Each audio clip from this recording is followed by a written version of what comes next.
Hey, what's going on, everybody? FullFrontage here today, bringing you all a Clash mini video. And in today's video, we're going to be going over the balance changes that will be coming out tomorrow. At the time this video is being posted, we're going to go over Hero, Mini, and Gizmo changes. We're going to kick things off with the Archer Queen.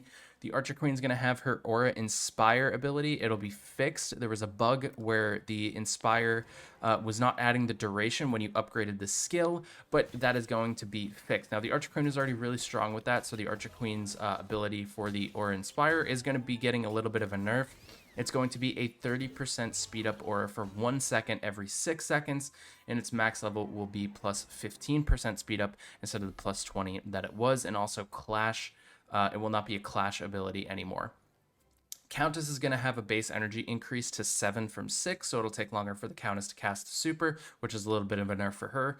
Wave Master is going to get a change to its super. It's going to do 1 damage and stun enemies in this path for 1 second instead of 1.5 seconds. Barbarian King is going to get a pretty decent buff. Its super wind down time is going to be decreased to 4 seconds from 1 second, so it's going to be able to attack quicker after it casts its super. Base attack speed is going to be increased to 0.8 from 0.7. The base energy is going to be reduced to 9 from 10, so it'll be getting supers off quicker as well. Skeleton King is going to get a little bit of a buff. It has a base attack speed increase to 0.5 from 0.45. And the second skill, I Am Back, is going to come back to health with 6 HP plus 2 HP per soul instead of the 4 HP that it was before. The World Champion is going to have a base HP increase to 12 from 11. In her third skill, Javelin level ups will now do plus 2 damage instead of the plus 1 damage that it was. So a little bit of a buff to the World Champion. Monk is going to get a buff as well. Its base HP is going to be increased to 13 from 12, and its base energy is going to be reduced to 10 from 11, which means it's going to be casting off supers quicker. And the Shield Maiden is going to get a bug fix where the Shield Maiden will now be able to reflect AoE damage from the Mega Knight and the Swordsman. For the minis, Electro Wizard's going to get a little bit of a buff slash rework. Its super is going to stun for 2 seconds instead of 1 second at its base level. So it'll zap up to 3 enemies, dealing 2 damage and stunning them for 2 seconds. But its third upgrade, the Electrocute, will stun enemies for 1.5 seconds instead of 2.5 seconds. So basically, they're taking 1 second in stun duration from the third upgrade and applying it to its base super. So Ewiz at its base level will be getting a little bit of a buff, but at the third upgrade it will get a little bit of a nerf as well. Pekka is going to have its base HP decreased to 14 from 16. The Golden Giant's going to get a new second upgrade. When its HP drops below 50%, it will gain 8 HP over 4 seconds once per round. Skeleton Guard is going to have a bug fix where the second ability will no longer apply to gizmos, and also will prevent allies from gaining energy with the shield up. So before, once allies gain shield up, they would no longer be able to gain energy. That is no longer going to be the case. They will be able to gain energy. Mini Pekka is going to have a bug fix where its second and third ability will now work in combination with the first ability.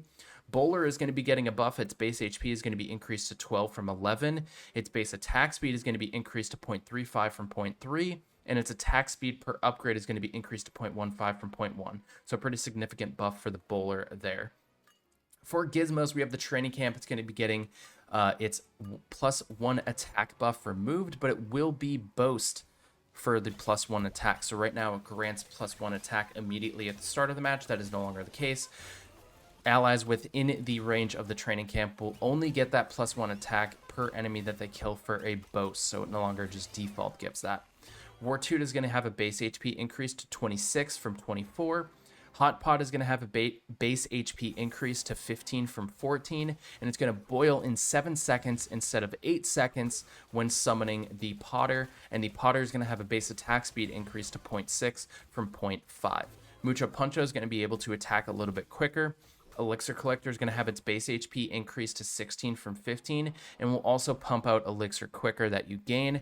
And for a raid boss change, the Lava Golem is going to have a bug fixed where when it is immune to any control effects, that will also be including the instant KO by the monk. So Lava Golem will no longer be instantly killable from the monk if you have that upgrade for it. So those are all the balance changes that are going to be happening with this, and the balance team did give us some insight on some of the changes, like some of the buffs and some of the decisions for it. So for World Champion, there's something in the code that doesn't allow the World Champion to be registered as the last unit when there's a gizmo.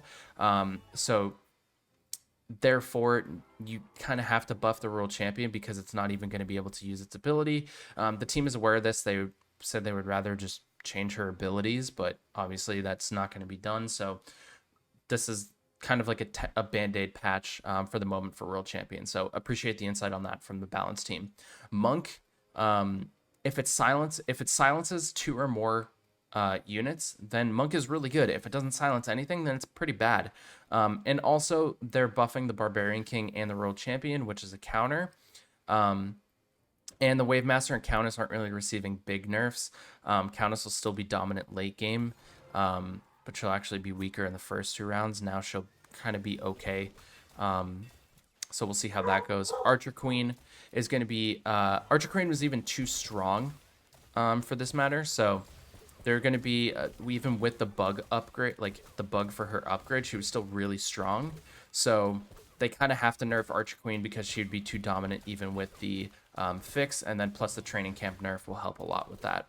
And Bowler is a counter to Archer Queen as well with the 3rd ability. So Bowler is getting a pretty significant buff as well. And Bowler counters World Champion too, so that's fine. Electro Wizard, too weak at no stars, which I agree with. I think the value in the Electro Wizard is kind of upgrading it, but I think there's some value to the Electro Wizard even at its base. So giving it a slight buff at its base, but not fully changing it overall, where if you upgrade it, you're still gaining, but it's not as significant, which makes Ewa stronger at base level. So that's fine with that. Pekka is really good in first round just because of her HP, so I agree with the change. I was surprised to see no Royal Ghost, but the balance team said that he's one of the lowest win rate and pick rate characters in the game. So that's to me that's kind of surprising. So I'm kind of curious to see how that plays out, but I feel like Royal Ghost is stronger with against lower level heroes than it is against higher level heroes, just because of how significant change the hero system was. So we'll see how it's going to play out. So let me know what you think of the balance changes down in the comment section below, but that's going to do it for this video. Hope you all enjoyed. If you did, make sure you leave a like, subscribe for more content, and don't forget to turn that notification bell so you don't miss any more videos, and also check out some more videos over there if you got some time. But I'll talk to y'all in the next one. Have a great day, everybody. We'll see you later. Peace out.